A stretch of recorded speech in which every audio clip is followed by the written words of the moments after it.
Disabled വ്യക്തികളുടെ നേട്ടങ്ങൾ മാധ്യമങ്ങൾ റിപ്പോർട്ട് ചെയ്യുമ്പോൾ അവർ ശ്രദ്ധിക്കേണ്ട ചില കാര്യങ്ങൾ people with disability organisation Australia പുറത്തിറക്കിയ ചില മാർഗനിർദ്ദേശങ്ങളുണ്ട്.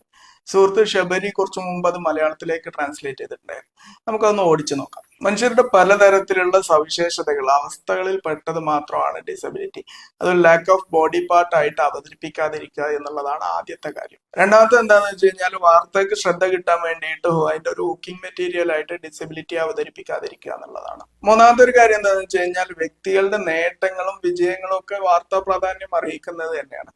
പക്ഷെ ഡിസേബിൾഡ് ആയിട്ടുള്ള ഒരു വ്യക്തിയുടെ നേട്ടത്തെ വിജയത്തെ ഡിസേബിലിറ്റിയുമായി ബന്ധപ്പെടുത്തി വാർത്ത ചെയ്യുമ്പോൾ അദ്ദേഹത്തിന്റെ പോരാട്ടത്തെ നമ്മൾ വില കുറച്ച് കാണുന്നു എന്നുള്ളതും കൂടി മനസ്സിലാക്കുക.